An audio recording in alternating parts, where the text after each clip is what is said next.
Olá! Vai começar mais um episódio do podcast Papo de Veterinária. Eu sou Thaís Rocha e uma vez por semana eu converso com profissionais da medicina veterinária sobre trajetória e escolhas que moldaram sua carreira. Essa entrevista foi transmitida ao vivo pelo nosso canal do YouTube, youtube.com/papo de veterinária, em 16 de agosto de 2023.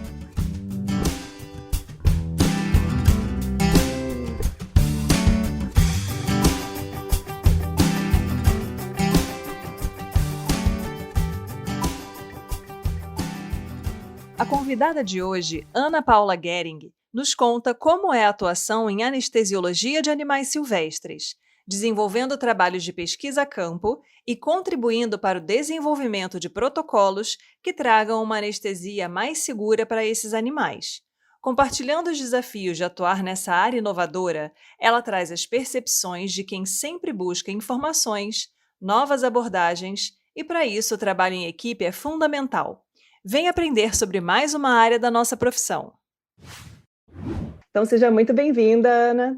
Oi, Thaís, muito obrigada. Obrigada pelo convite. É uma honra imensa estar aqui com você hoje, nesse canal bem famoso aqui entre os meus alunos e orientados, e acredito que no Brasil todo. Ah, que maravilha. É sempre muito bom saber disso, né? Afinal de contas. Super, eles comentam bastante, assim, muito legal, muito bacana. Que maravilha. E agora também estamos estreando a nossa nova abordagem do canal, fazendo a gravação aqui ao vivo. Então, queria dar boas-vindas também a todo mundo que está acompanhando a gente aqui, que entrou no YouTube, que pode também enviar suas perguntas, né? Exatamente para isso que a gente está fazendo essa nova pegada, para o pessoal ter a oportunidade de interagir também e tirar as dúvidas. E aí eu queria começar te perguntando, Ana, você trabalha em anestesiologia e você tem bastante experiência na parte de anestesia de animais silvestres, mas o anestesista, geralmente, ele tem uma formação em que ele atua com diversas espécies. Então, como foi que você começou a ter essa pegada um pouco mais na área de silvestres? Isso, Thaís. Bom, na verdade, eu trabalho com tudo mesmo, né? Eu sou professora da universidade aqui e dentro da universidade a gente trabalha com todas as espécies, pequenos, grandes, que são minhas paixões também, equino, cães, gatos. Mas, principalmente, já começou na residência, né? Eu fiz a residência na Unesp, como você comentou, e lá nós tínhamos o setor de animais silvestres, no qual a professora Karen ainda era, né, bem atuante, e até por amizade, na época estava o Pedro e a Cíntia como residentes, sempre quando tinha algum caso que envolvia anestesia, eles me chamavam. Então, sempre foi uma paixão trabalhar com animal silvestre. Quando eu fui para o Pará, a gente tem uma rotina gigantesca de animais silvestres lá e aqui no Tocantins, onde atualmente eu moro também. E aí eu comecei, então, a desenvolver mais esse lado de pesquisa e de atuação na anestésio, que é uma das minhas paixões, agora mais voltado para animais silvestres, que é uma outra das minhas grandes paixões. Então, associou, né, tanto a anestesia quanto a parte de silvestres, o manejo e a anestesia em si de animais silvestres. E aí, como é trabalhar com essas espécies, na medida em que, assim, quando a gente faz a nossa graduação, a gente geralmente tem uma vivência bem mais intensa com os animais domésticos. Em sua maioria, mamíferos, animais de produção, animais de companhia, silvestres, algumas instituições têm um enfoque um pouco maior, mas quando você vai trabalhar na rotina, você lida com mamíferos, com aves, com répteis, com anfíbios, sei lá, se com peixes também. Então, é uma variedade de espécies muito grande e a gente precisa de um conhecimento mais profundo da fisiologia dessas espécies, né? Eu fico imaginando aqui, eu que não sou da área, gente, anestesiar um anfíbio, né? Que às vezes tem respiração cutânea, cara, como faz isso, né? Então, como é que é para você essa questão de você buscar informação, agora que você já tem uma base de experiência mais ampla, talvez seja um pouco mais tranquilo, mas no início, você buscar essas informações dessas espécies que têm tantas particularidades. Thaís, é um show, assim, porque, como você falou, muitas dos nossos pacientes, a gente não tem informação nenhuma. em relação à anestesia, né? A gente tem informações em relação à biologia, comportamento, alguma parte da fisiologia, mas em anestesia mesmo, muito pouco. E eu acho que isso que gerou muito meu interesse pela área, né? Porque hoje, trabalhar com cães, gatos, bovino, equino, a gente sabe exatamente o que vai acontecer. Então, se eu anestesiar um animal, qualquer fármaco que eu fizer, eu sei exatamente o que vai acontecer. Quando a gente fala de silvestres, a gente não sabe, né? Eu não sei. A maioria não digo, mas boa parte dos animais que nós trabalhamos não tem relato nenhum na literatura de nada de protocolo anestésico. E aí isso gera, assim, nos deixa entusiasmado, né? E nos faz querer estudar cada vez mais. E é um desafio diário trabalhar com essas espécies. Então, assim, conciliou, né, a minha vontade, né, a minha paixão pela anestesia, com um trabalho com espécies que a gente não tem absolutamente nada na literatura. E hoje, assim, eu não trabalho sozinha, eu trabalho numa equipe bem grande, já cheguei a ter 14 orientados de mestrado, doutorado, todos, ou a grande maioria voltados, né, para trabalhar com anestesia de animais silvestres. E a gente trabalha sempre numa equipe. Então, normalmente tem um biólogo, tem um zootecnista, tem outros veterinários que trabalham já com manejo ou com clínica de animais silvestres. E aí, quando precisam anestesiar, nós nos associamos, nós nos juntamos. Então, eles me falam sobre fisiologia, sobre comportamento, sobre alimentação. É óbvio que a gente estuda também, pesquisa sobre isso, principalmente quando nós vamos anestesiar um paciente que a gente nunca anestesiou, né, uma espécie que a gente nunca anestesiou, e aí nós trabalhamos em conjunto. Muitas vezes o resultado é o que nós esperávamos e muitas vezes o resultado não é o que nós esperávamos. Assim, graças a Deus e com o trabalho de toda a equipe, a gente nunca perdeu um paciente, né? Porque a anestesia envolve toda essa questão, esse medo de alguns veterinários, né? Que a gente trabalha muito próximo com a morte, né? Com emergências. Nós nunca tivemos a gente nunca perdeu um paciente anestesiando, né, um animal silvestre por erro de dose, alguma coisa assim, não, mas sempre porque é uma equipe, né? Então, por exemplo, tem um biólogo que trabalha comigo que me ajuda a entender que o metabolismo de aves é mais rápido. Então, eu já começo muitas vezes com doses maiores, sei que o tempo anestésico vai ser menor desse meu paciente, mas também a gente já tinha todas essas informações, por exemplo, e uma vez a gente foi anestesiar uma arpia no Pará, que a gente esperava que a anestesia durasse 20 minutos, 30 minutos, e ela durou 12 horas. Então, assim, acontece esses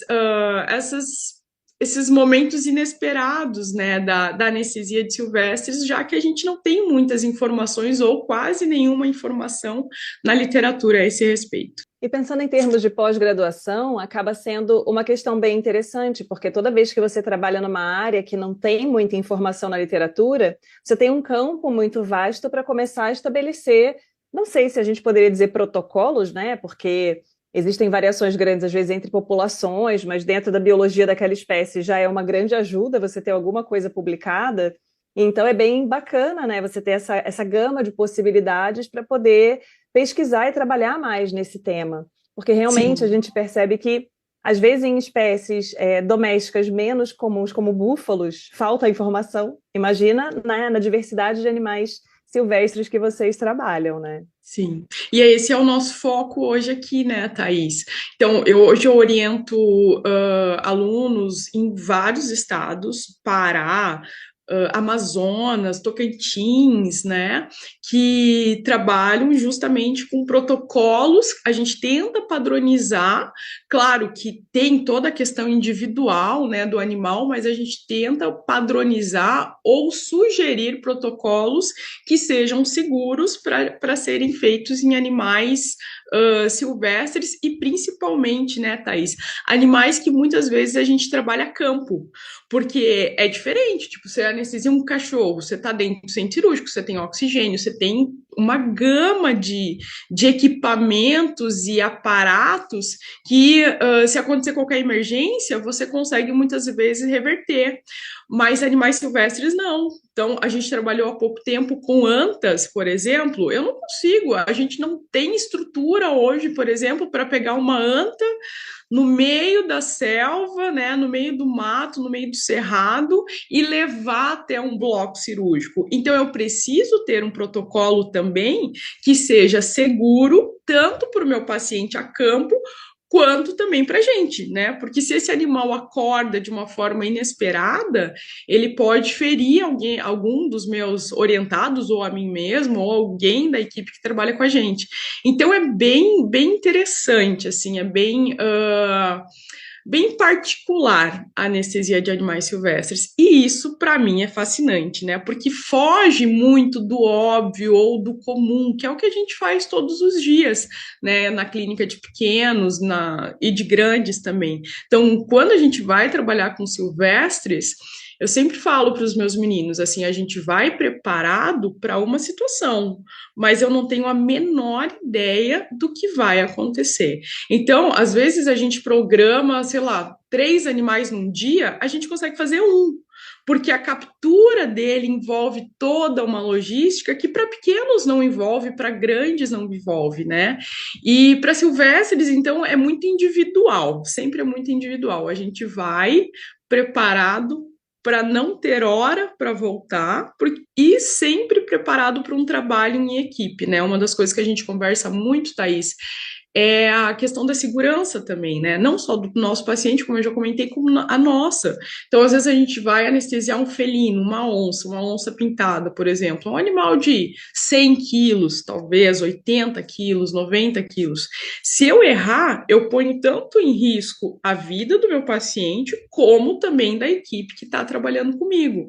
Então, isso envolve um trabalho em equipe bem sincronizado e muita atenção sempre, mas é muito gratificante, é muito legal, muito legal trabalhar com anestesia de animais silvestres. E é bacana porque eu tenho procurado nos últimos papos, né, buscar essas informações de assim, o que são características importantes que a gente percebe em pessoas que trabalham em determinadas áreas. Então, você já falou aqui algumas vezes como é empolgante para você ter o desafio de trabalhar com espécies em que às vezes a gente não tem uma informação de literatura, não tem uma base ali, né? E aí você tem que fazer esse trabalho em equipe, multidisciplinar, em que você pega informações da biologia daquela espécie, da característica daquele paciente, vai tentando adequar e tem que pensar na segurança de todo mundo, na segurança do paciente. Então, a gente percebe que esse gosto pela busca de informação e do desafio de você ter que fazer uma coisa que não é comum é bem, assim, fica bem claro, né, quando a gente conversa com você. Você acha que essa é uma característica comum das pessoas que trabalham na sua equipe? Você percebe esse tipo de comportamento, né, de gosto pela área das pessoas que trabalham com você? Ai, com certeza, Thaís. Porque eu sempre penso assim, todo mundo gosta, todo mundo quer, todo mundo não digo, mas boa parte das pessoas gostariam de ter uma foto com uma onça, gostariam de ter uma foto com peixe-boi, porque é bonitinho, porque é fofinho, porque, né? Então, o silvestre, ele chama atenção por si só, né? Mas o trabalho com silvestre é um trabalho bem cansativo, exaustivo, tanto psicologicamente como fisicamente, porque é muita tensão, né? Principalmente quando a gente vai trabalhar com um animal que pode oferecer um risco para a equipe, ou quando a gente vai trabalhar com um paciente que está em risco de extinção, não que as demais vidas não sejam importantes, bem pelo contrário, todas são extremamente importantes para a nossa equipe e para mim, né? Mas quando a gente às vezes vai trabalhar com animal ameaçado de extinção, gente, se você errar, você pode se prejudica muito o meio ambiente, né? Toda a questão de fauna, de manejo, de conservação ambiental. E isso envolve a nossa equipe também, né? Então, quando a gente vai trabalhar com animal que oferece um risco, é tensão em todo momento. Dificilmente a gente consegue relaxar. E é com certeza uma característica da equipe. Então, eu sempre falo assim, normalmente nós trabalhamos em conjunto e sempre a mesma equipe. É claro que sempre está chegando alguém novo na equipe, né? Os orientados de iniciação científica, alguém do local onde a gente está trabalhando, mas o manejo, aquele trabalho principal de captura,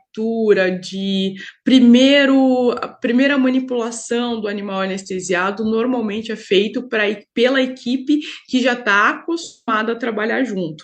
Porque só pelo olhar a gente já sabe se pode entrar, se não pode, se precisa de alguma coisa a mais, e assim por diante. E isso é importante, né, para quando a gente vai trabalhar com esses pacientes, porque às vezes, se a gente não tem como você ficar explicando tudo a todo momento para todos que estão presentes no local.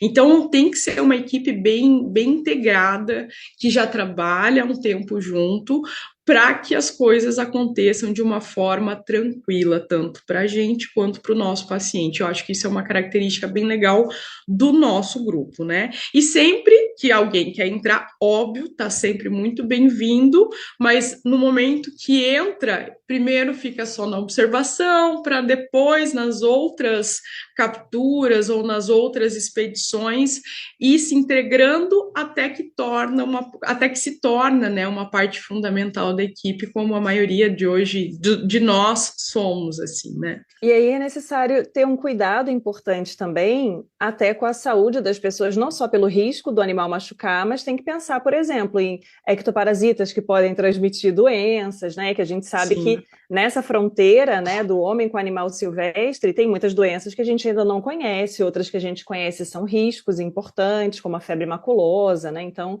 é uma questão que tem que se ter atenção também, né? Sim, show, Thaís. E isso é uma das coisas que nós justamente trabalhamos. Assim, a maioria das vezes, nós nunca anestesiamos um animal por anestesiar. Tipo, eu quero ver como que é anestesiar aquele animal. Não. Normalmente vem uma equipe e nos chama para participar de um projeto no qual eles precisam fazer colheitas, né? Precisam pegar dados, colheita de sangue, alguma coisa nesse sentido, ou manejo dos nossos pacientes.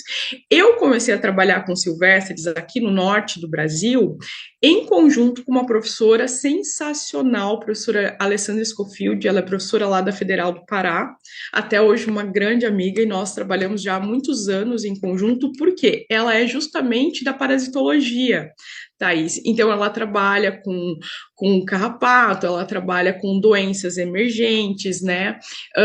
Por exemplo, nós temos muito chagas aqui na nossa. Aqui não tanto, mas no Pará, muito doença de chagas, né? Tripanossoma e tal.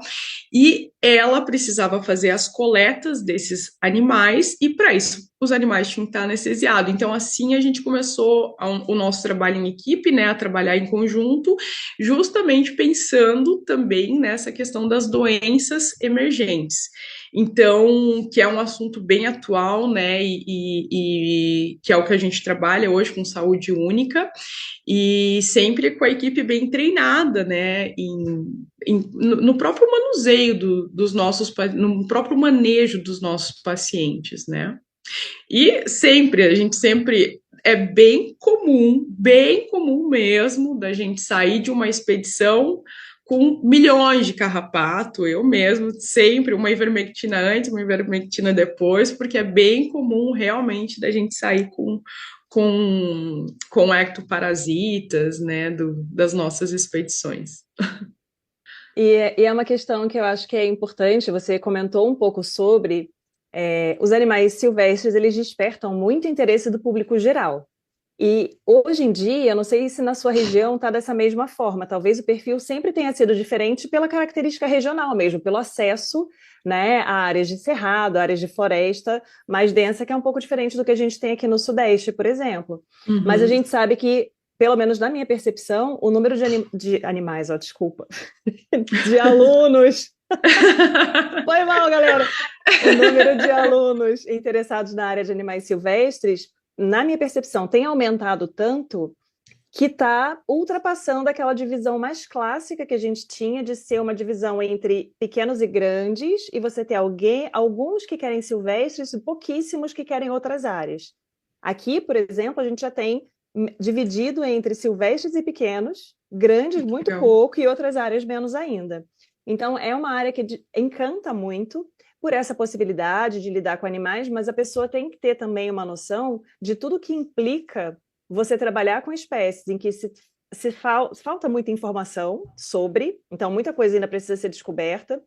Você tem que ter uma base de vivência ampla com as espécies domésticas também, porque muitos protocolos, muitas abordagens você vai adaptar do que se tem para Sim. animais, né, que a gente lida com maior frequência. E a pessoa tem que ter esse espírito de desbravador e essa vontade de ficar pesquisando e correndo atrás de informação. Está sempre atualizada, né? Ter muitos contatos com outras pessoas, porque essa rede é muito importante para a troca de informações. Às vezes, aquela informação que te falta, tem um colega em outro estado que está trabalhando exatamente com aquilo e já tem como te dar uma ajuda. Então, existem vários aspectos que a gente precisa trazer e essa disposição também, né? Dependendo do trabalho que a pessoa faça com silvestres, vai ser uma vivência muito semelhante à que você está relatando aqui para gente. É trabalho de campo, né? Você vai Sim. sair, tem hora para sair, mas não tem hora para voltar. Tem um planejamento, mas pode ser que não consiga cumprir. E aí o que era desse dia vai ficar para um outro dia. E aí você tem que ir manejando a sua rotina. Eu acho que uma questão que às vezes o aluno não junta, né, a informação é o tipo de vida que essa área que eu quero trabalhar vai ser coerente com, né? Sim. Então, se eu sou uma pessoa que, por exemplo, odeio a possibilidade de ficar cheia de carrapato. Tenho muita alergia, passo mal, tenho febre. Não consigo conviver com um mosquito voando na minha orelha. Provavelmente não é essa área com essa abordagem de trabalho de campo, provavelmente não é muito seu perfil. Então, o que você percebe do perfil das pessoas que conseguem deslanchar e se desenvolver bem nessa área? Porque você já tem vários orientados, né? Você já trabalha bastante tempo nessa área, trabalhou em estados diferentes, o que é uma questão bem bacana.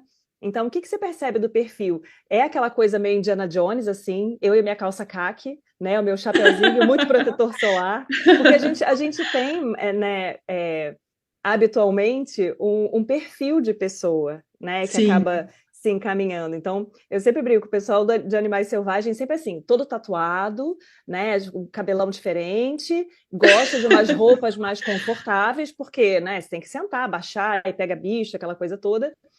O pessoal de grande com a sua fivela e a sua bota de couro, né? A minha área, posso falar. Eu, quando fui fazer prova de residência em Jabuticabal, eu fui fazendo o escaneamento da área, procurando concorrentes pelo sapato. Eu Que fui olhando legal. o pé das pessoas, eu falei, cara, de sapatilha veio fazer prova de residência, não é para Não é grandes, de é para grandes. pequenos, exatamente. Então, assim, É. a gente sabe que tem um perfil mais ou menos comum, né, para a área. Então, como é que é a sua visão com relação a isso? É bem isso, Thaís. Tem que ser um perfil mesmo, né? Porque não pode ter medo de animais, para começar. Porque quem trabalha com silvestre trabalha com tudo. Tem dias que eu anestesio uma serpente, tem dias que eu anestesio um lobo-guará, tem dias que eu anestesio uma jaguatirica, tem dias que eu anestesio uma onça, outro dia um primata. Então, você tem que ter um. Não é que eu não tenho medo de algumas espécies, mas os animais vão aparecer para você, né? Então, tem que ser controlado essa aversão, às vezes, por alguns pacientes. Por exemplo, as serpentes, que eu acho que sempre são animais que envolvem muito, que amedrontam muito alguns veterinários ou algumas pessoas em si, né? Esse perfil de roupa é fundamental, fundamental. Não tem como eu ir trabalhar de chinelo ou de sapato de salto ou no a campo, né? Então tem dias que eu chego enlameada, porque o último experimento que a gente trabalhou com as antas, com uma orientada minha do doutorado, com a Elda,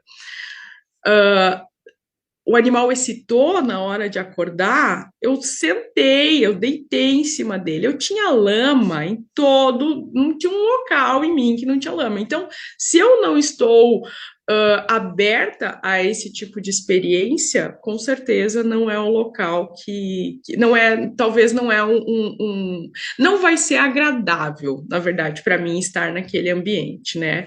E assim, quando a gente vai para as nossas expedições ou quando a gente é chamado para algum resgate, eu não sei onde eu vou parar. Com certeza, ou poucas vezes, é em casa, é numa casa, né? Normalmente é no meio do mato. Então, eu vou ter contato com carrapato, com mosquito, com pernilongo, com assim, com tudo. E eu também tenho que estar aberta a essas experiências. Eu falo assim, nada é melhor do que você fazer o que você ama. Então, se você tá lá e aquilo lá, não é que não te incomoda, é óbvio que me incomoda mosquito, carrapato também, mas a emoção de estar com o meu paciente, de salvar uma vida, de resgatar uma vida, para mim é muito melhor, muito maior do que o incômodo que aquele animal, que aquele carrapato, que aquele ectoparasita, por exemplo, vai me causar, né? Ou com aquela aversão, aquele medo, porque tem gente, por exemplo, tive orientados que tinham medo de ficar na mata à noite. E aí aquilo lá se transformou não numa experiência agradável, mas num temor, num pavor. Então também não é confortável, né? Você levar o resto da sua vida trabalhando num ambiente que você não se sente bem. E outra questão é a questão noturna também, né? Porque os animais não chegam para a gente só durante o dia. Não faz muito tempo que houve aqui eu moro hoje em Araguaína, no Tocantins, que é uma rota de silvestres, né, de animais silvestres. E um motorista atropelou uma jaguatirica. Ele teve a coragem de pegar a jaguatirica, colocar no porta-mala, trazer até aqui a cidade e levou na polícia ambiental. A hora que a polícia ambiental abriu o porta-mala do cara, a jaguatirica queria comer todo mundo. Então, o que eles fizeram? Nos chamaram para a gente fazer o atendimento, a anestesia desse animal para manejar ele. Isso eram 3 horas da manhã, por exemplo. Então, você também tem que estar disposto a ter situações como essa, né? Não é, foge bastante do horário comercial. Ontem eu operei uma coruja, anestesiei, operou uma coruja, eram também por volta de umas 9, 10 horas da noite. Então, não é incomum que a gente precise sair da nossa casa, do nosso ambiente, para fazer o atendimento desses animais. E diferente, né, Thaís, assim, do que eu converso assim com o pessoal que trabalha com pequenos ou só com grandes, muitas vezes só eu faço isso aqui na cidade, por exemplo. Hoje não, hoje já tem meus orientados, eles são melhores que eu em tudo, né? Então, assim, hoje eu já posso ligar, ou você pode ir lá, mas quando eu cheguei e comecei a trabalhar com isso, só você anestesia tal paciente. Então, assim, eu não tinha a opção de não ir, ou eu não conseguia me dar essa opção de não ir. Então, a gente também tem que estar preparado para essas situações, né? Porque acaba que pequenos, essa clínica não pode, mas tem uma outra clínica que é 24 horas, um hospital, então você consegue direcionar seu paciente, mas para a gente, por um bom tempo, eu fui a única da cidade, hoje já tem uma equipe bem bacana, então já dá para dividir um pouco o trabalho, mas isso envolve trabalhos noturnos, trabalhos nos finais de semana e assim por diante, né? E é super importante você trazer isso, porque às vezes a gente não associa muito, né? A gente pensa, de repente a pessoa que vai lá para o meio do mato fazer uma pesquisa vai ser um período curto, mas não que isso vai se tornar rotina de você eventualmente ter que fazer anestesia da jaguatirica que foi atropelada às 3 da manhã. Então é uma questão que é importante, porque às vezes as pessoas não têm essa percepção sobre a característica da área, da maneira como você trabalha. Qual foi o maior desafio que você já teve, se é que você pode, né, nomear um apenas, em termos de anestesia dos animais que você já teve essa vivência? Qual que foi o mais desafiador para você? Eu acho que sempre os animais que envolvem risco, né, são os mais desafiadores. Há um ano atrás, mais ou menos, nós trabalhamos. Isso, na verdade, eu fiquei sabendo depois. Nós trabalhamos com o pessoal do Exército até hoje, eu tenho muito contato, são pessoas incríveis do Exército, lá do SIGs de Manaus, a Tenente Siqueira, Tenente Moreira, Coronel Simone, e já tinham ido algumas equipes tentar fazer uma transferência de uma onça pintada, o Máximos, uma onça gigante, uma das maiores que eu já trabalhei. Algumas equipes já tinham tentado e ninguém tinha conseguido fazer a transferência dele de cambiamento, né? Ele estava num recinto e ele precisava ser transferido para um recinto maior. Para mim, eu acho que foi um dos maiores desafios. Ainda bem que eu só fiquei sabendo depois que eles já tinham tentado e não tinham conseguido. Mas, como ele era um animal muito grande, e eu percebia nas atitudes de todos os que estavam conosco, que todos estavam extremamente tensos, assim, mais do que o comum, assim, né, naquele dia, naquele manejo daquele animal. Aí eu percebi, foi um dos grandes desafios, assim, né? Foi tudo bem, graças a Deus, bem tranquilo, a gente não teve nenhuma emergência. A gente até hoje, assim, da equipe, a gente nunca teve nenhuma emergência, nem anestésica, nenhum dos da nossa equipe que teve alguma lesão, né, que se feriram por causa do experimento ou por causa do manejo dos animais, mas esse foi um animal bem desafiador. E teve, claro, os momentos maravilhosos, assim, o dia que eu pude dar uma madeira a um peixe-boi, para mim foi um dos momentos bem emocionantes, assim, da minha vida profissional e pessoal também. E os momentos não são tão comuns, Thaís, mas os momentos que a gente consegue fazer a soltura dos nossos pacientes também, né? Muitos desses animais a gente não consegue reintroduzir para o meio ambiente, então, eles ficam, né, ou em zoológicos, ou em fundações, ou em mantenedouros. Hoje a gente tem mudado um pouco essa questão do conceito, né, de zoológico, de mantenedouro, de fundação, porque antes era para você visitar, era uma prisão para o animal, né? Hoje não, hoje a gente entende que isso é necessário, porque são animais, os animais que estão hoje em zoológico, fundação, normalmente é porque eles não podem mais serem reintroduzidos. Agora, quando a gente consegue fazer o nosso trabalho direitinho e reintroduzir um animal para o meio ambiente, também sempre é um momento de muita felicidade, assim, para mim e para a equipe, né? Voltar a ter a vida normal, né, dele é bem legal. Eu acho que é um dos grandes objetivos, né, nas pessoas que trabalham com animais silvestres é ter essa possibilidade de reintroduzir o animal. Sim. Mas é super interessante a gente trazer essa questão, porque a gente ainda percebe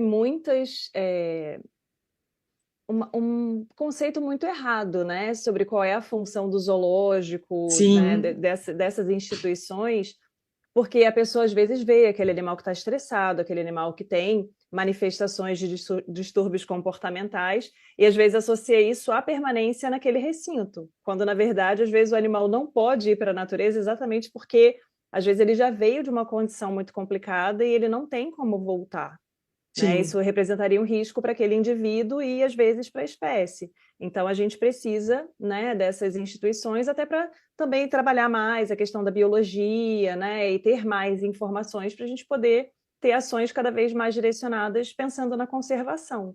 Porque a gente ainda precisa de muito conhecimento, né, e tem muitas variações importantes. É bacana quando a gente tem disciplinas de pós-graduação, que a gente dá aula para alunos de áreas diferentes, que tem orientadores que trabalham com silvestres, a gente sempre faz as perguntas assim, nossa, como é que é isso? Ai, que legal! Então a gente vai trocando essas informações, porque mesmo sendo veterinária, né, a gente não tem o alcance de tudo que há para saber em todas as áreas. Então é bem bacana trazer essa questão da importância para a sociedade também, do conhecimento, né, do papel dessas instituições para a gente preservar essas espécies. Então, É. isso é essencial. Exatamente, Thaís, é muito isso. É igual você falou, né? Existe um preconceito, né? Ou realmente um conceito errado. E essas instituições são fundamentais, assim, hoje, né? Para preservação de muitas espécies, para desenvolvimento de pesquisa. Hoje, por exemplo, a maioria das pesquisas que nós desenvolvemos com anestesia são em instituições desse nível, né? Ou zoológico, ou fundações ou institutos. A gente tem um instituto aqui em Araguaína, que eu faço parte, junto com uma equipe, que recebe esses animais que não podem ser reintroduzidos, né? E aí a gente aproveita, faz toda a questão de. As aulas são lá, algumas aulas, né? As aulas de animais de manejo, de animais silvestres, as aulas de anestesia, quando os animais chegam, precisam ser anestesiados. Então, olha a importância, né, desses locais para desenvolvimento mesmo, né, de conteúdo que vai servir, né, para as próximas gerações e para salvar muitas vidas, se Deus quiser. Temos perguntas aqui, e eu acho que é Ai, que interessante a bom. gente colocar, já que a gente está nesse tema, né? O Lucas Emanuel perguntou: qual foi o animal mais diferentão que você já anestesiou? A mais diferentão, muitos, assim. Eu acho que os répteis merecem um destaque, né? Eu adoro serpente, apesar de não ser tão diferente, mas são animais que também são bem interessantes para anestesia. Uh, e já teve situações bem engraçadas também, né, Thaís? Porque eu sempre falo, aqui em casa, eu estou hoje na minha casa, mas até pouco tempo nós não tínhamos nem setas e nem instituto aqui em Araguaína. Então, quando os animais chegavam por algum motivo que precisavam de procedimento cirúrgico, muitas vezes eu operava eles e o pós-operatório era na minha casa, claro, tudo certinho, com a polícia, né? Normalmente era a polícia ou a Naturatins ou a Ibama que trazia até aqui, mas já teve situações de eu estar com iguana, com serpente, com. Eu já tive 3 onças aqui na minha casa, para 3 onças filhotes, que a gente teve que cuidar delas. Então, são animais que a gente precisou anestesiar muitas vezes, e são animais diferentões e que tiveram que fazer o pós-operatório aqui em casa, por exemplo. Chegou uma vez uma orientada minha aqui e a minha iguana estava sendo hidratada. A hidratação de iguana, normalmente a gente mergulha ela na água, porque ela faz absorção pela pele, né? Ela olhou assim, achou que eu estava afogando a iguana, por exemplo, né? Então tem essas situações que acontecem e que são bem interessantes. Outra vez a gente estava com uma tracajá aqui, que nós tiramos um anzol do esôfago, e ela ficou também aqui no meu quintal, e ela entrava no pote de água dos meus gatos, por exemplo. Então, eu olhava no pote de água, tava só as 2 patinhas da tracajá para cima. Então, assim, várias situações cômicas de animais diferentões que ficaram aqui sob tratamento também. Vivências que só a medicina veterinária te permite, né? Faz, exatamente, exatamente. Anne, você já anestesiou anfíbios? Já anestesiei anfíbios, principalmente para experimento, não para soltura, animal machucado, não, mas para experimento já. E curiosidade minha agora, como é que faz, gente? Peixe e anfíbio são assim, dois grupos que eu penso, gente, como anestesia, né? Porque a gente, né, é muito diferente biologicamente do que a gente tem de aves, de mamíferos, enfim. Sim. O que tem de Peixe, particularidade, assim? peixe, Thaís, tem a gente consegue fazer propofol em peixe, por exemplo, mas aí precisa montar uma estrutura, a gente faz um aquário no qual a gente faz com uma bomba que a água circule pelas guelras. e aí ele vai absorver o anestésico e ele deita bonitinho, a gente consegue operar o animal assim, então dá para a gente fazer protocolos anestésicos nesses pacientes, sim, anfíbios também, por via intramuscular, dá para fazer, por exemplo, serpente, que répteis, né, a gente faz cetamina por via intramuscular, cetamina com outros, né, um relaxante muscular por via intramuscular, vai relaxar normal. E aí tem as características individuais, por exemplo, réptil, jabuti, por exemplo. Muitas já, se você quiser fazer uma indução anestésica de um jabuti na máscara, eu sempre falo para os meus alunos, haja tempo, porque eles podem fazer apneia de até 24 horas. Então, você não consegue fazer uma indução na máscara. Agora, uma serpente, normalmente a gente consegue. Então, às vezes, a gente coloca lá um pouco de isoflurano, sevoflurano, na hora que ela relaxa, a gente consegue manipular ela. Se precisar, faz intramuscular, eu consigo entubar o meu paciente normal, tipo, serpente a gente entuba, mantém ela na ventilação com oxigênio a 100%, bonitinho. Então, mas tá vendo? Sempre tem essas características das espécies, né? Jabuti. Se você quiser fazer o mesmo protocolo anestésico num jabuti, numa serpente, provavelmente são répteis, mas provavelmente você não vai conseguir. Igual isso que eu te falei das aves, né? Foi um dia que nós trabalhamos com aves. Então, de manhã nós trabalhamos com araras e com papagaios. E aí tinham duas arpias, um casal de arpia, que é a maior ave brasileira, né? A fêmea chega a 10 quilos, ela é gigantesca, é um ser surreal, lindo, assim. E nós precisamos anestesiar esse paciente, não tinha relato na literatura. E aí, o que você pensa? A ave, metabolismo rápido, né? Então, vamos pensar num protocolo que vai durar uns 20 minutos, que a gente precisava fazer coleta dela. Nós anestesiamos ela 4 horas da tarde. E eu sempre, porque ela tem as garras dela do tamanho da minha mão, assim. Então, com todo cuidado, né, para ninguém se machucar, a hora que a gente fez a contenção, fiz a administração intramuscular, nas garras a gente colocou um puleiro para ela fechar a garra no puleiro, para não ter risco de machucar ninguém da equipe e tal.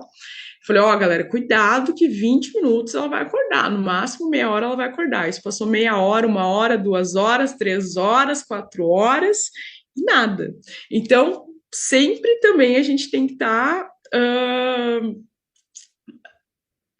preparado, né, para tudo.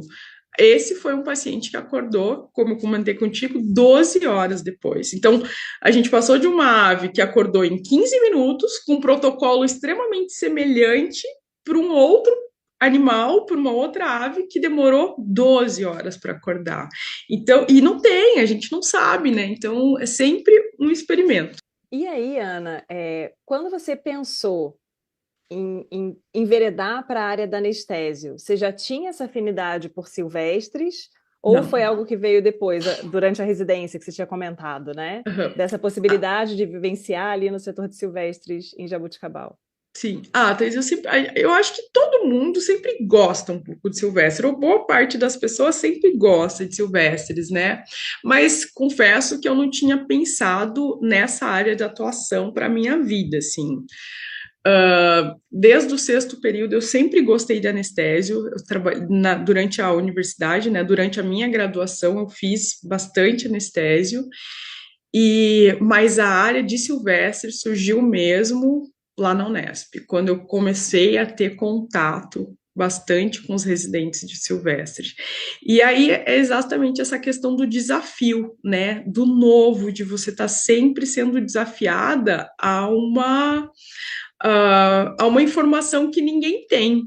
Então você tem que estar. Eu adoro emergência dentro da anestesia, eu adoro emergência, e eu acho que anestesiar silvestres é sempre essa sensação, porque você nunca sabe o que vai acontecer. Então, durante todo o procedimento, você tem que estar 100% atenta a qualquer coisa. Ou ele aprofundar muito, ou ele a superficializar muito, e todas as consequências que isso pode causar, né? Então, é sensacional.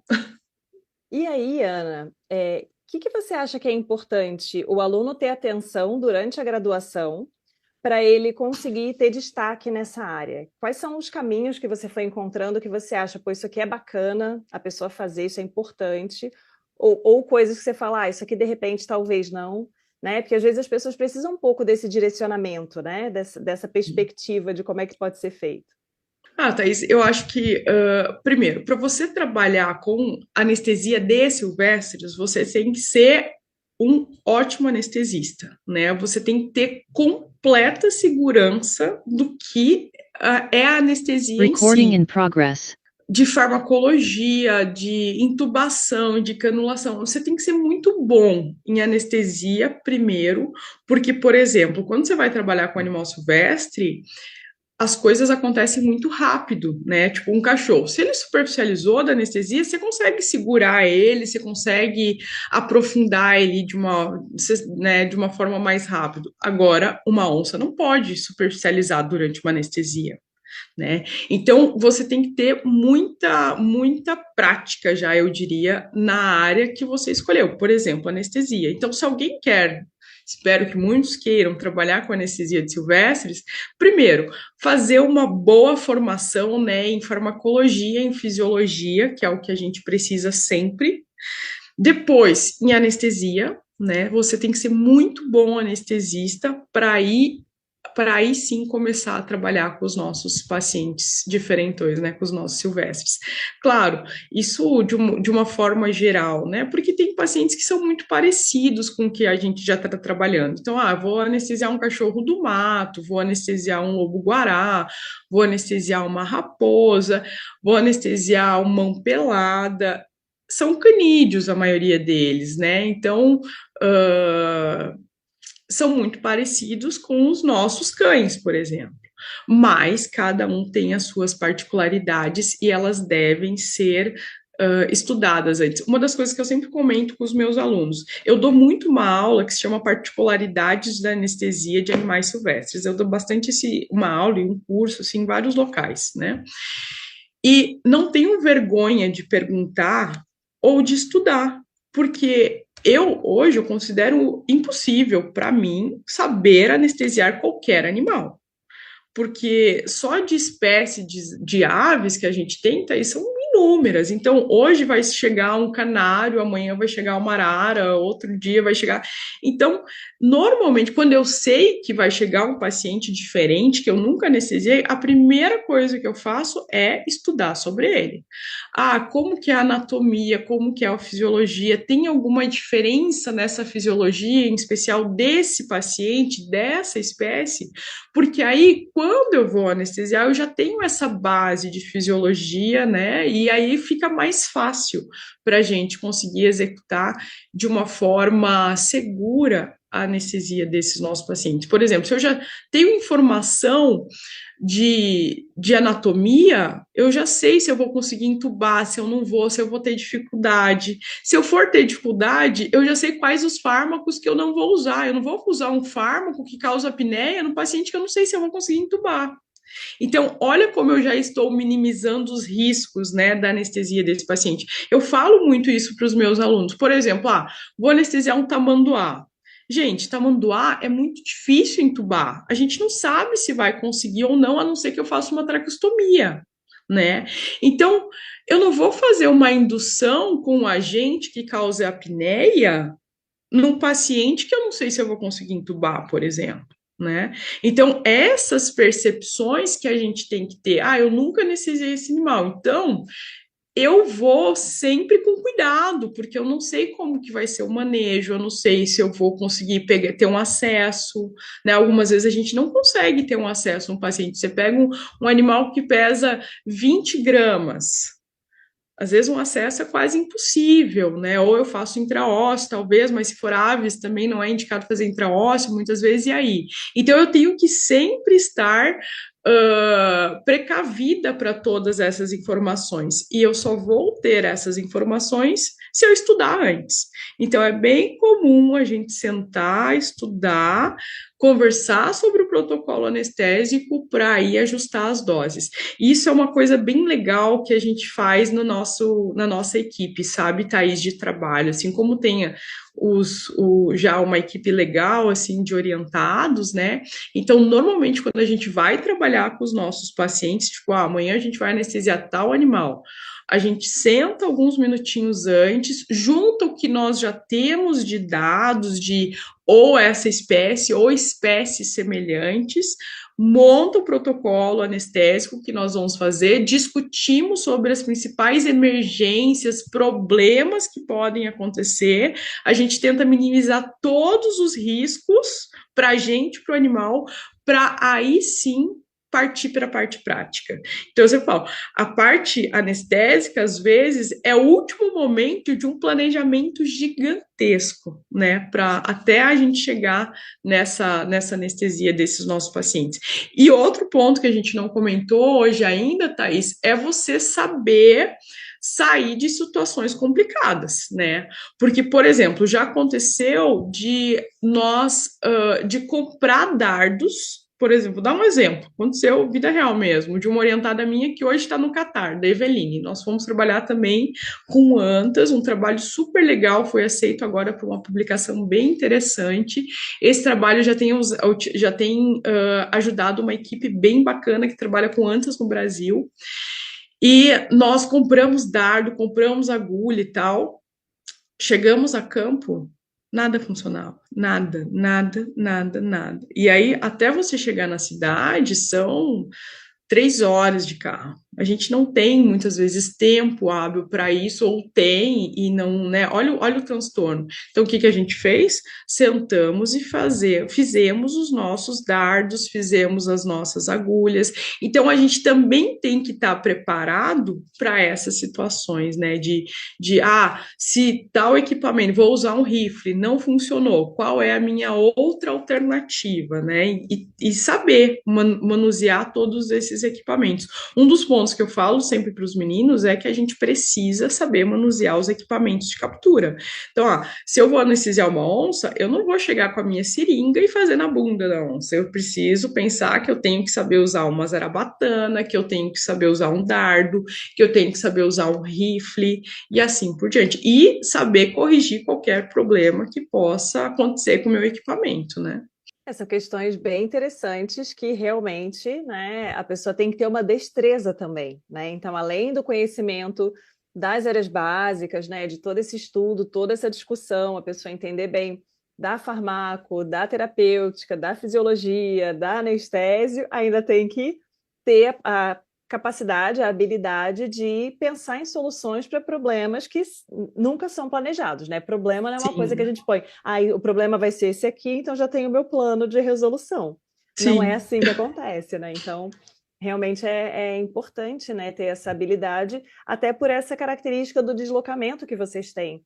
Então, realmente, sim. você faz o seu checklist lá, vê tudo que você precisa para poder executar o projeto, mas acontece um problema com o equipamento, como é que faz? Volta tudo? Né? Às Sim, vezes é e possível. envolve, né, Thaís, dinheiro, né, porque às vezes, por exemplo, já aconteceu de me ligarem no Pará, mais ou menos uns 400 quilômetros daqui, porque foram encontrados 5 veados numa área presos. Aí eu fui para lá para fazer o transporte desses animais.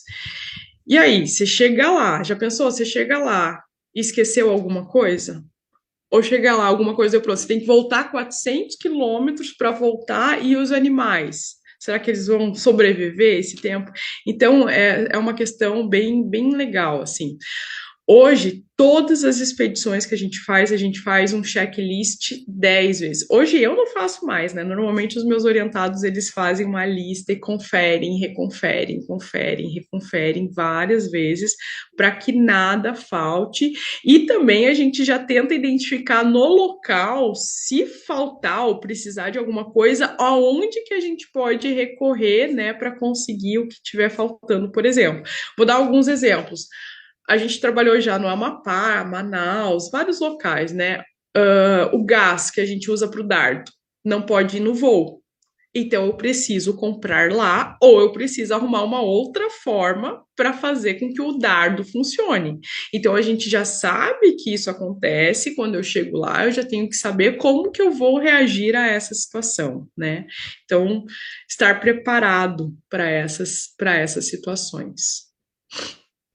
E é bem Liana, legal, desculpa te cortar, Daisy, eu faço não. uma aula com os meus alunos da graduação que é, eles têm que fazer, é uma aula extra, assim, eles têm que fazer o dardo deles, e eu uso uma zarabatana, a gente tem um alvo e eles precisam acertar o dardo no alvo. E aí eles ganham um ponto E, alguns pontos extras, né? Aí eles vêm, aí uma tira lá, quebra a ponta da agulha, não deu certo, não sei o que lá. Ai, professora, mas meu Deus. Eu falei, azar. Se você tivesse a campo, não tem professora, você tem que se virar, né? Você não tem para quem você recorrer muitas vezes. Então, o que, que você tem que pensar para corrigir o seu problema para dar certo, não é? Ai, professor, é tipo, se vira, né? Vamos ver o que, que eu posso fazer. É usar a imaginação, é ter criatividade, é estar preparado para os possíveis problemas, né, que podem acontecer, que possam acontecer. Mas é interessante, Thaís, por exemplo, com os meus meninos, né, a gente faz muitas vezes a aula de tiro, a gente faz a aula de zarabatana, porque você tem que acertar o alvo. Então, às vezes, o animal está 4 metros, 5 metros, 10 metros de você e você precisa acertar o alvo. Então, envolve muito mais realmente que só a parte técnica de conhecimento. Envolve uma parte técnica mesmo de prática que é bem interessante, assim, que é bem legal. E aí, quando você pensou em ser médica veterinária, em algum momento você imaginou que você estaria fazendo o que você faz hoje? Tipo assim, Não, Ana Paula pequenininha lá, né, em casa. Ai, mamãe, quero ser veterinária. Onde você vai trabalhar, minha filha? Ah, lá, capturando animais selvagens no meio da floresta e fazendo projetos de pesquisa, né? Em algum momento, assim, tô brincando, né? Lógico que sim, sim, sim. criança dificilmente vai sair com uma dessas. Mas, assim, em algum momento você imaginou que você estaria nesse lugar? Porque essa questão, né, de quando a gente faz uma retrospectiva de o que que a gente imaginava que ia ser a nossa vida versus onde a gente está hoje. Às vezes a gente percebe que a gente está muito distante daquela perspectiva inicial e ainda assim a gente está super bem, maravilhosa, fazendo uma coisa incrível que deixa a gente extremamente realizada. Então Sim. eu acho que é bacana trazer isso porque quando o aluno está na graduação, geralmente ele tem aquela ansiedade, né, e aquele receio de que, ai, mas o que eu estou pensando que eu quero para mim pode não dar certo, pode não ser bem isso, né? Então, acho que é uma questão bacana da gente conversar sobre também, né? Ai, Thaís, sensacional. Eu sempre falo pros meus meninos, né, que graças a Deus, Deus não ouve os meus pedidos, porque eu sempre tenho realizações tão maiores do que os meus pedidos ou os meus desejos iniciais. Quando eu queria ser veterinária, pensava em cachorro, gato, que eu também faço hoje e também adoro. Mas por isso que eu falo, né, que hoje eu tenho um leque e eu acho que anestésio nesse ponto é uma área para mim maravilhosa. Porque se você perguntar assim, ó, qual é o animal que você mais gosta? Eu não sei. Eu adoro trabalhar com as minhas onças, com as minhas onças. Eu adoro trabalhar com as minhas preguiças, né? Com os bichos preguiças, que é uma área também que a gente gosta bastante. Estou com uma orientada, a Marina, que é sensacional nisso. Mas eu também adoro trabalhar com meus cachorros, com os meus gatos, com os meus equinos, com os meus bovinos. E a anestésio, ela nos proporciona esse leque, né? Você trabalha com o animal que precisar de você.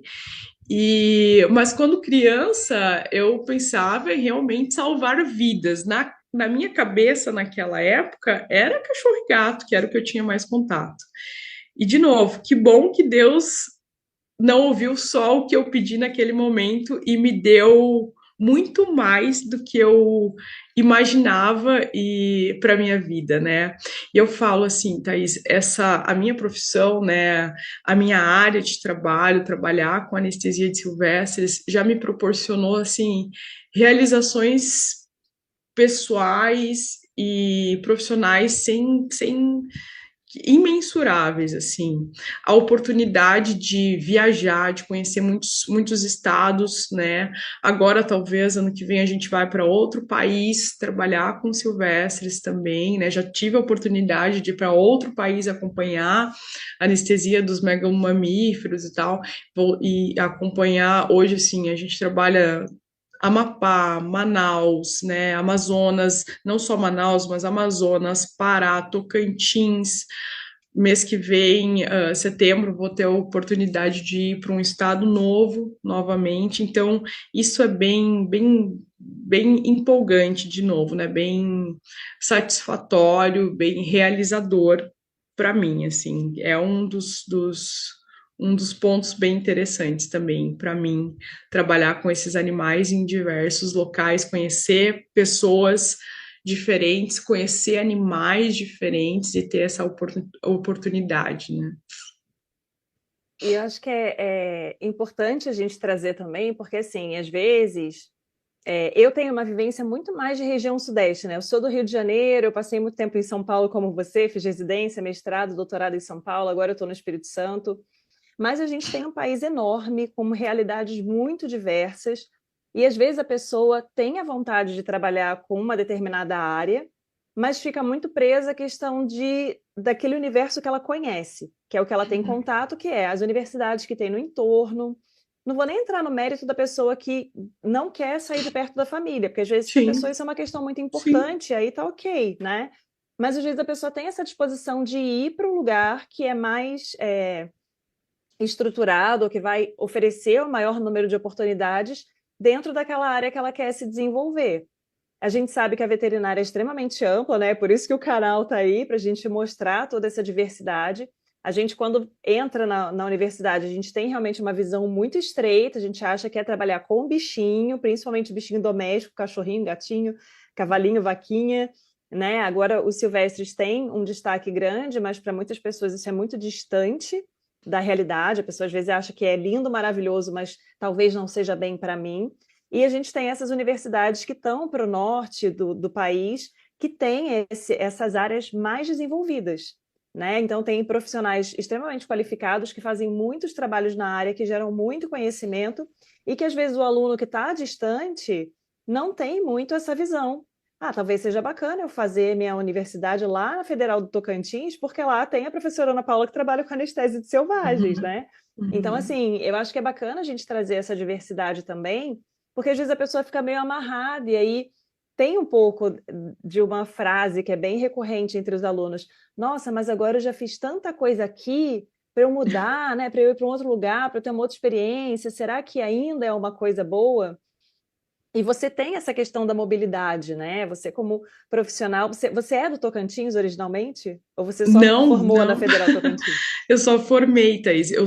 Na verdade, eu sou do Paraná, mas a minha família toda é gaúcha, eu sou do Rio Grande, assim, morei boa parte da minha infância e juventude no Rio Grande do Sul. Meus pais mudaram em 2003 para Tocantins e aí eu vim com eles e fiz a faculdade aqui. Mas é muito real isso que você está falando, e um dos pontos que eu percebo muito nessas andanças é o quanto que cada profissional é rico na sua área e que às vezes a gente não se dá, não nem percebe, né? Por exemplo, lá no SIGS, né, no Exército, em Manaus, que é sensacional, que eles têm um zoológico lá, tem vários veterinários, né, as tenentes que trabalham lá, a coronel que é responsável pelo zoológico lá, eles têm alguns estagiários lá. E para eles, esse trabalho com silvestre é uma coisa tão comum. É tipo como os nossos orientados, ou nós, na época de São Paulo, trabalhar com gato e cachorro. É uma coisa corriqueira, né?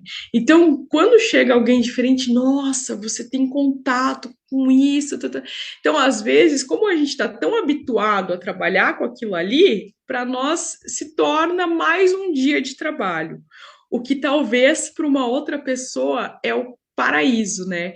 E eu vejo isso um pouco dos meus alunos da graduação, porque, claro, né, Thaís, eu não consigo levar a graduação para esses locais, né? A gente trabalha aqui, quando chega animal, a gente faz em conjunto, sempre que pode, sempre que dá, mas a pós-graduação, essa questão de nacionalização e internacionalização da pós-graduação é sensacional, né? Que hoje a gente tem orientados em vários locais e com um fim, né, com uma área de pesquisa, assim.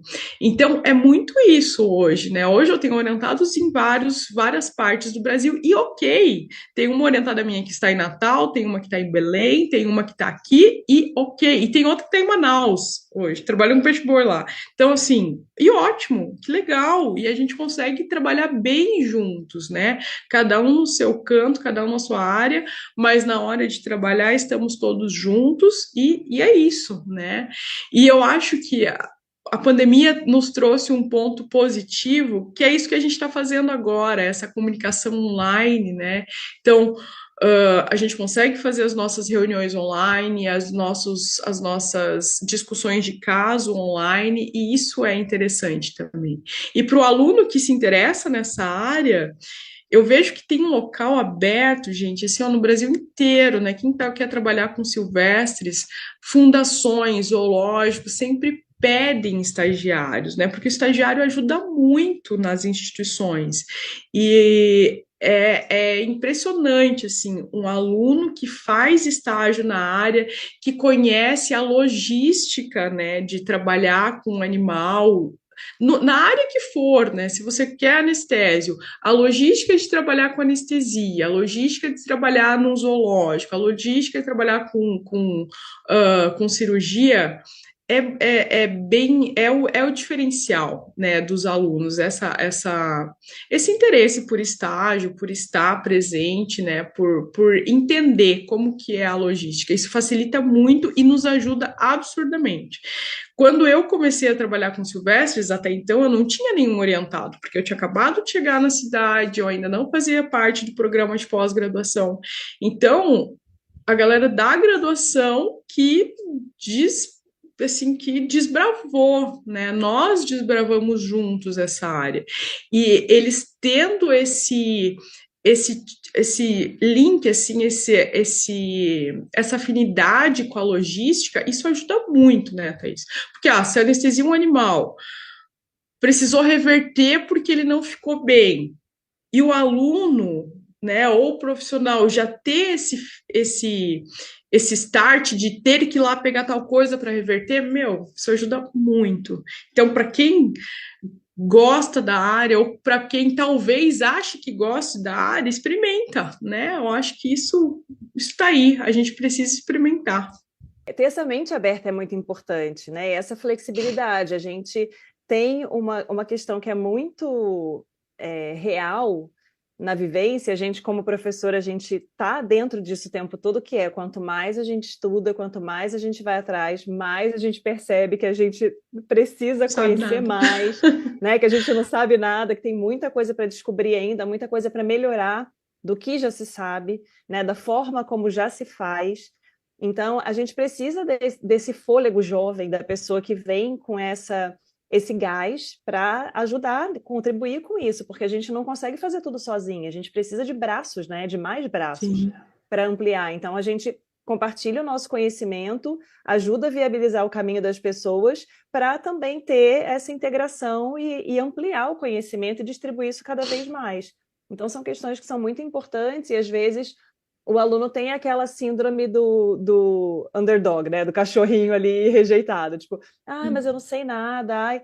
E eu acho que é importante as pessoas pararem para perceber que todo mundo tem uma história e uma vivência antes da graduação.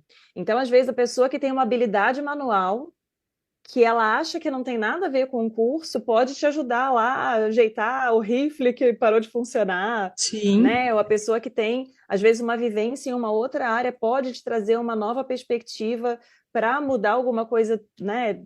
Fazer diferente da forma como já é feito. Então, assim, todo mundo tem como acrescentar. A pessoa tem que estar aberta a ter essa visão e querer contribuir, né? Querer tomar um lugar de importância ali dentro daquela logística, daquela equipe, né? Daquela realidade. Então é bem importante isso, né? As pessoas saberem que elas têm muito a acrescentar. Muito, Thaís, muito. E você comentou, né, do aluno, e eu falo mais, assim, da, de todos, né, que participam do trabalho. Em grandes, a gente tem muito isso com os tratadores, com o pessoal das fazendas, né, que a gente trabalha junto. E em silvestres, sem dúvida, assim, ó, os tratadores são, assim, eu diria que quase o nosso braço direito e esquerdo, porque muitos dos animais a gente consegue se aproximar por causa do tratador. E é um profissional, assim, meu, sem palavras, né? Porque ele tem uma afinidade com aquele animal, que ele já cuida daquele animal, talvez há anos. E o animal tem uma confiança nele muito grande. E, e quando a gente fala de trabalho em equipe, não digo só da minha equipe, é a equipe da onde nós estamos, né? Então, normalmente a gente chega, faz uma oração, uma conversa, um trabalho, um reforço, né, para que a gente consiga ter um momento de trabalho em paz, que todo mundo colabore da melhor forma possível, inclusive e talvez principalmente as pessoas que estão naquele local, né? Os tratadores, o veterinário responsável e assim por diante. Ana, agora eu vou fazer as perguntas que colocaram no chat aqui, né, para a gente tirar as dúvidas do pessoal. A Ana Caroline perguntou quais são os principais desafios enfrentados pelos veterinários a realizarem anestesia de animais selvagens. Você já comentou um pouco sobre isso, né? Alguns desses aspectos. Tem mais alguma coisa assim que você gostaria de trazer sobre esse assunto? Ana, eu acho que os desafios, Ana, né? Ana, Aham. Ana Carolina, Ana Carolina. É. Acho que os desafios estudar, estar sempre aberto a conhecimentos e sempre aberto, um dos que a gente conversa bastante também da nossa equipe, Thaís, é estar aberto a percepções, né? Então, já aconteceu, assim, que é um desafio, talvez um feeling que a gente tem que ter, desafios que eu percebo na nossa rotina. Por exemplo, hoje eu vou anestesiar um animal. Às vezes eu me desloco, preparo tudo, chego lá e eu percebo que o animal não está bem. Ou o tratador me fala, ou o veterinário fala, hoje ele está meio assim. Então, para mim isso é um desafio, é eu superar a minha expectativa daquele momento, entendeu? Porque às vezes, igual eu falei para vocês, às vezes a gente se desloca e isso é um dos pontos que eu me falo toda vez que eu vou anestesiar um animal silvestre ou que a gente sai para uma expedição. E isso foi um progresso também de maturidade, considero em mim, assim. Porque antigamente eu chegava, eu tinha que fazer 10 animais. Eu ia lá, eu ia fazer aquele. Meu, fazia chuva, faça sol, a gente tinha que fazer aqueles 10 animais. Hoje, Thaís, não acho mais isso, sabe? Hoje eu tento me me integrar mais com o ambiente, me conectar mais com o animal, assim, porque realmente tem, e todas as vezes que eu fui contra essa intuição, a esse, que é um feeling, né, que a gente tem, não foi bom, não foi de nenhuma forma bom, sempre aconteceu algum momento ruim, ou não, a gente não conseguiu pegar o animal não ficou bem, então hoje eu tento diminuir a minha expectativa. Eu acho que talvez essa seja a palavra, e para mim, esse é um dos principais desafios. Alexandra perguntou se na sua rotina você também anestesia pets não convencionais ou apenas animais selvagens. Você já tinha comentado sobre isso, né? Anestesio, Alexandra, anestesio. Há umas 3 semanas chegou pra gente um porquinho da Índia, então anestesio também, aves a gente anestesia também. O que chega para anestesiar normalmente vem para mim ou para algum dos meus orientados, né, que hoje não sou, nem considero mais como meus orientados, porque sempre acredito que estamos sempre no mesmo nível, mas sempre é um trabalho conjunto. O que você fez? O que você acha? Né? Hoje, por exemplo, tem uma orientada minha do Pará que trabalha muito mais com pets convencionais do que eu, tem muito mais experiência do que eu. inclusive com anestesia, que é a Marina. Então, quando chega algum paciente que talvez eu tenha um pouco de experiência, eu ligo para ela, ela já, ó, professora, eu faço isso e tal. Então, a gente troca muita figurinha e isso é muito legal. Dayan perguntou: a senhora tem alguma dica para se destacar como veterinário de silvestres e conseguir contato no início de carreira? Bom, eu acho que o contato vai muito, né? Eu acho que nós, professores, estamos aqui também para isso, né, Thaís? A gente pode conseguir esses contatos de uma forma mais fácil, talvez, né? Como nós temos esses contatos, fica mais fácil, ó, eu estou mandando um orientado, fazer os convênios entre as universidades ou entre a universidade e a instituição, isso é bem tranquilo até de se fazer, mas para mim o destaque do aluno ou do profissional é ele fazer o básico bem feito, né? Quando a gente faz o básico bem feito, não tem erro, gente, não tem erro. Eu não fazer o bem feito, fazer com amor, né? Tipo, amor ao seu paciente. A gente conversou agora há pouco tempo, a gente estava lá em Manaus conversando com as meninas também, né? A gente conversando porque o meu paciente é o meu filho, né? E o meu paciente, talvez, é o filho de uma das profissionais de lá. Então, quando eu anestesio, eu quero saber que foi tudo bem, eu quero saber que a recuperação anestésica foi legal, eu quero saber que amanhã ele tá bem. Isso é o básico. Mas ele tem que ser bem feito. Eu não quero só anestesiar e, foi tudo bem na anestesia, deixa ele lá no recinto acordar, amanhã ele teve uma hipotermia à noite e amanheceu morto. Mas na anestesia foi tudo bem. Não, o pós faz parte disso tudo, né? E eu acho que essa empatia com o nosso paciente é bem importante, bem importante. E isso faz qualquer profissional se destacar em qualquer área.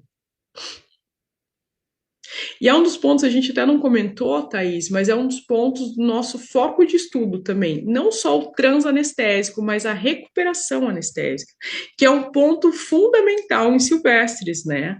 Porque a recuperação da maioria das espécies a gente não consegue fazer acompanhada. Então, a gente precisa de um protocolo que seja bom no trans, mas que também proporcione uma ótima recuperação anestésica. Porque se meu paciente acordar louco, muitas vezes eu não vou conseguir entrar no recinto, eu não vou conseguir segurar ele, e aí às vezes ele se machuca ou vem a óbito na recuperação, né? Então a gente precisa também focar bastante nisso.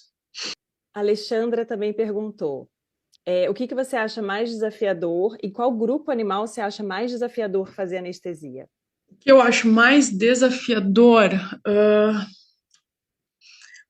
Hoje eu confesso, Alexandre, que já fico com os animais que eu já trabalho, né? A gente acaba que fica um pouco mais tranquila. Então eu já tive a oportunidade de fazer muitas onças, muitos canídeos, muitas aves. Para mim sempre é muito desafiador um animal que eu nunca anestesiei. Então, chegou uma espécie que eu nunca vi, porque eu não sei o que vai acontecer. Então, isso sempre é bem desafiador. A gente faz taxa metabólica, compara com uma espécie parecida, ótimo, mas nunca fiz. Então, eu não sei realmente o que vai acontecer. Eu acho que esse é o grande desafio. E, ao mesmo tempo, é o meu maior entusiasta, assim, é o que mais me motiva a querer trabalhar com essa área, né?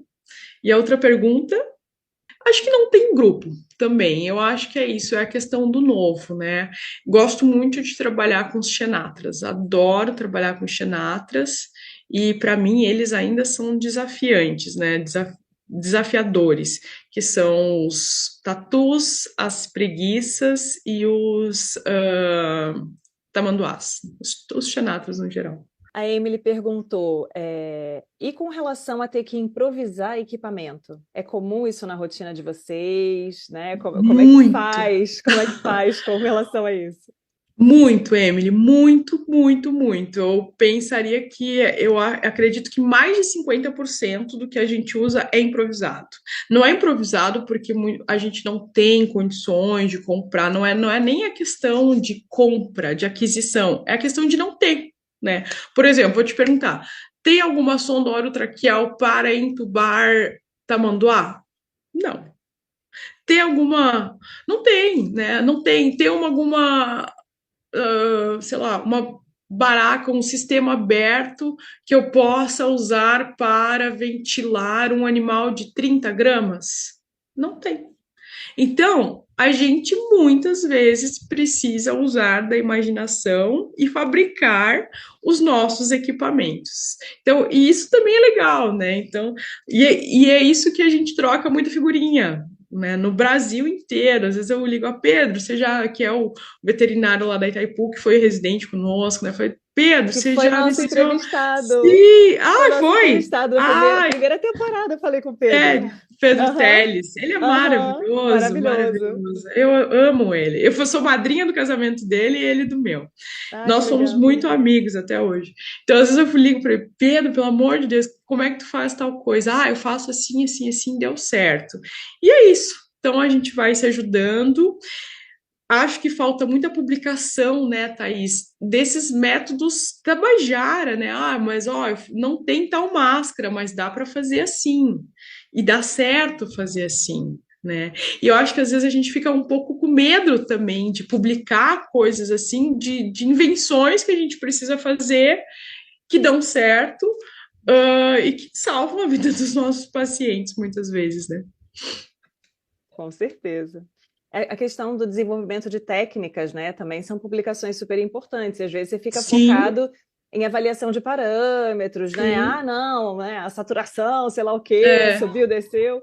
E aí falta realmente esse tipo de informação, né?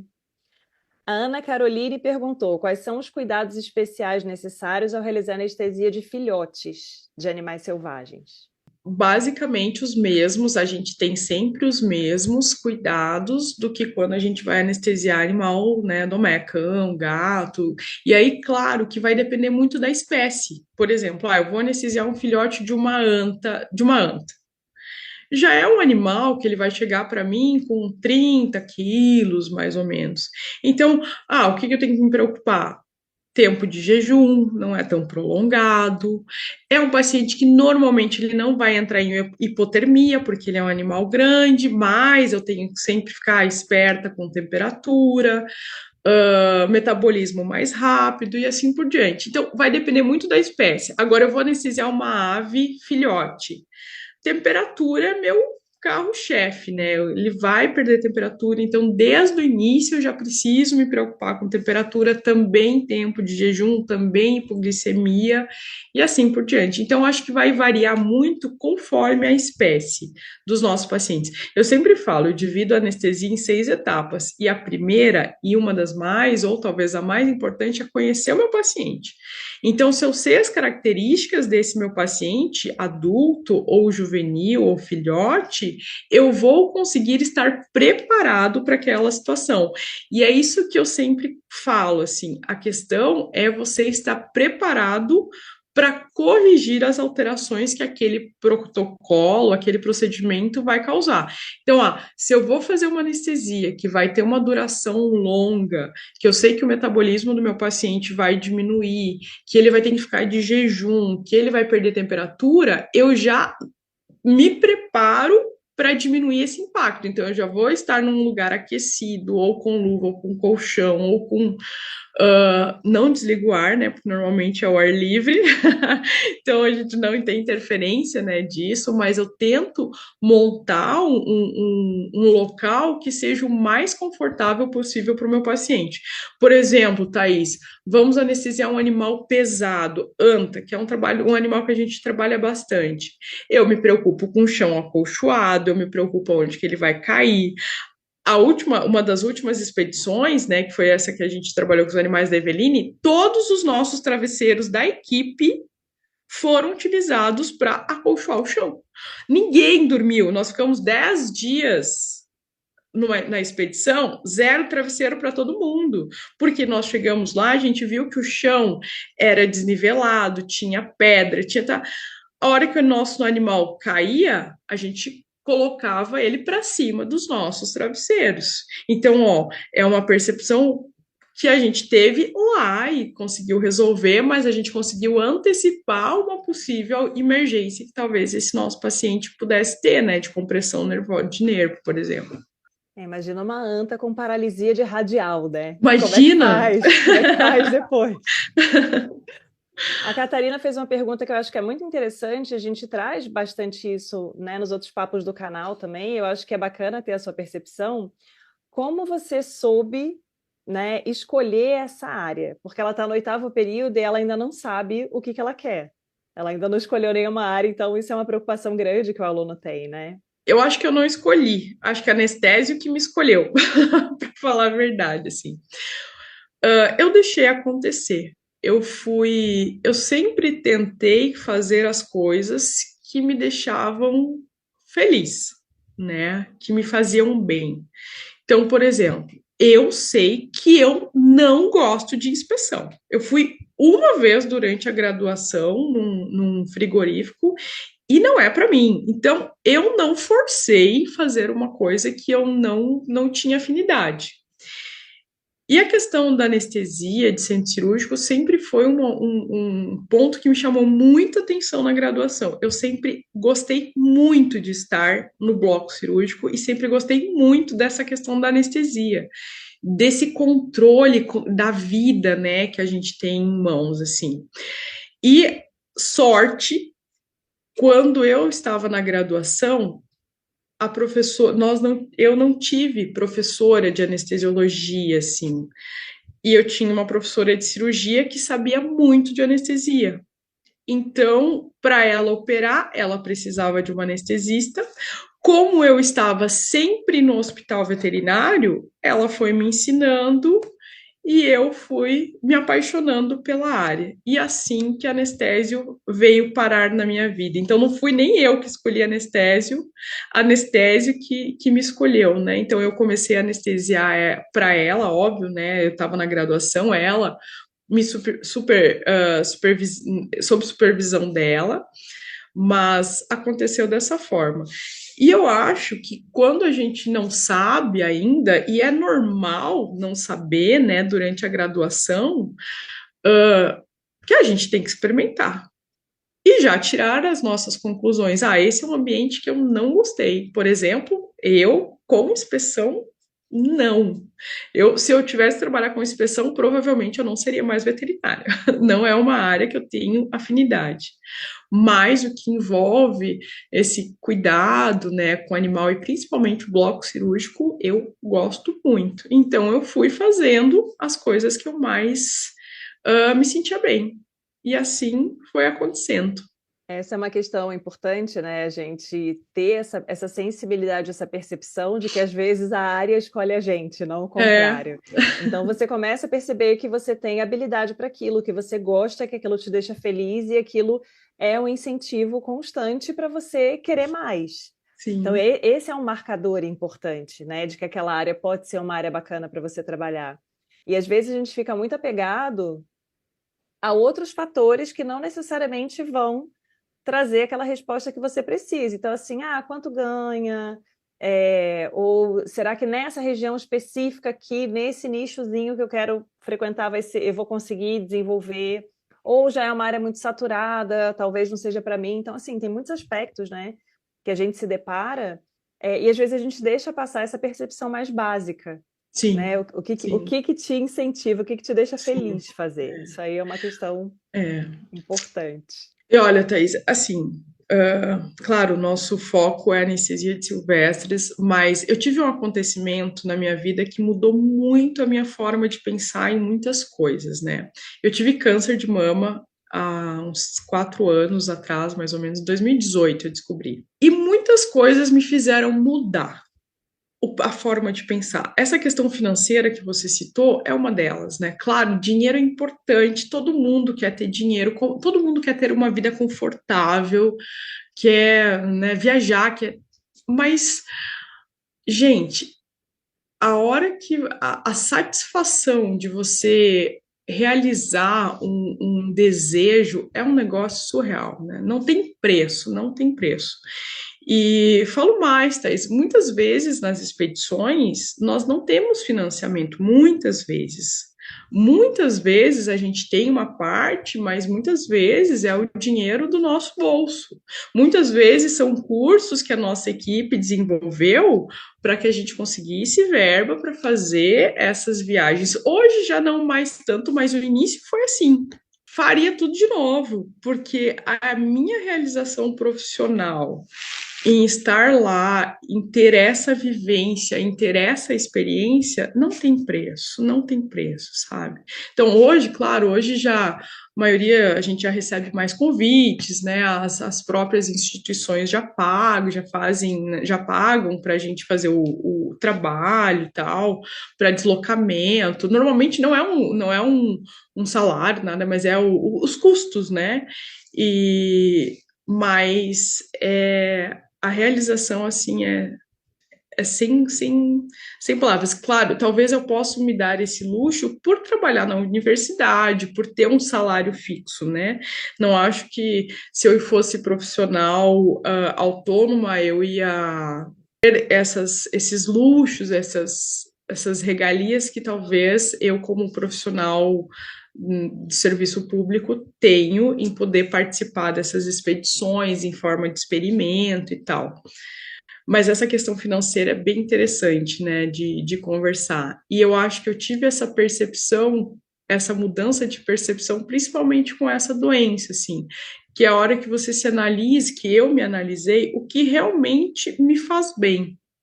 Será que é trabalhar 24 horas anestesiando, operando, ganhando bem com pequenos ou com grandes? Ou é talvez investir numa experiência que, para mim, foram grandes realizações pessoais? Isso é muito importante a gente pensar, né? Porque é o que você falou, o dinheiro é importante, ele vai te proporcionar muitas coisas que sem ele talvez você não tenha também como ter a experiência. Só que a gente tem que ter esse olhar do que realmente importa para gente, porque às vezes você está vivendo em cima da expectativa do que os outros acham que é importante para você, né? E a gente não para analisar isso. Então, é muito importante ter essa perspectiva, né? Fazer essa análise de tempos em tempos. E fico muito feliz por você estar aqui com a gente hoje, né? Trazendo essa experiência e compartilhando isso, porque com certeza é um desafio muito grande, acho que é um baque importante. Eu já tive de pessoas próximas a mim, né, de terem um diagnóstico como esse, e isso me trouxe uma reflexão. Porque a hora que eu olhei uma amiga minha com um diagnóstico difícil como esse, eu pensei, gente, e se fosse eu? Eu Uhum, estou vivendo a vida que eu gostaria de viver? uhum, Eu acho que é uma das primeiras perguntas que vem, né? Porque a sim, gente não sabe o dia de amanhã, a gente é muito sim, frágil, a gente às vezes lida como se a gente sempre tivesse o amanhã para fazer o que a gente pensa, não, mês que vem, outro dia, e a gente não sabe efetivamente. sim. Então, é muito importante fazer essas reflexões, né? E agora temos uma pergunta mais técnica. Você tem alguma dica ou manobra para desviarmos o acúmulo de saliva dos PDIs na intubação? De novo, depende do nosso paciente, né? Quando eu Depende da situação. É difícil falar de uma forma abrangente, assim, né? Mas, por exemplo, algumas vezes eu atropinizo, se eu posso atropinizar, passo um anticolinérgico, que aí eu vou ter uma diminuição importante da salivação. Algumas vezes eu uso sugador, quando eu penso que eu não posso atropinizar ou por algum motivo eu não vou fazer atropina. Por exemplo, estou anestesiando uma preguiça, que eu não quero diminuir motilidade porque ela defeca uma vez por semana, então tem problema de constipação. Então, é um animal que eu não quero usar um anticolinérgico. Então, eu tento ao máximo não usar.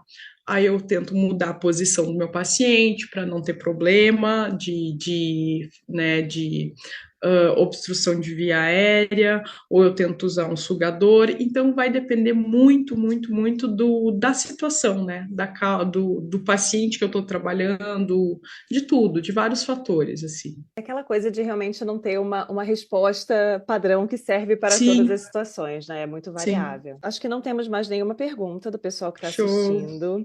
A gente já passou, inclusive, do horário que a gente tinha combinado, mas eu acho que se me deixar por conta, eu fico 3 horas batendo papo com vocês, porque eu acho que é uma riqueza de vivências tão grande que a gente tem, trocando com colegas que trabalham em outras áreas e que têm outras histórias e uma outra visão sobre a profissão e sobre atuações específicas que às vezes são completamente abstratas, né? Porque quando você para pensar, está todo mundo dentro da medicina veterinária, mas às vezes você perguntar como é que é a rotina de uma pessoa que trabalha nessa área aqui, você fala, cara, na real, não sei, Não né? sei. Porque é muita Sim. coisa, né? São muitos detalhes, assim. E eu fiquei muito feliz por você aceitar o nosso convite. Como eu te falei, foi uma espectadora do canal, né, que indicou seu nome e falou, conversa com ela, que ela é espetacular. E eu fiquei muito feliz por você ter aceitado. Estou plenamente de acordo, espetacular, maravilhosas as suas experiências, as suas percepções sobre a profissão e sobre a vida, porque a gente não tem como dissociar uma coisa da outra, a gente passa grande parte do nosso dia na atuação profissional, Sim. né? E eu acho que isso diz muito sobre quem a gente é enquanto pessoa.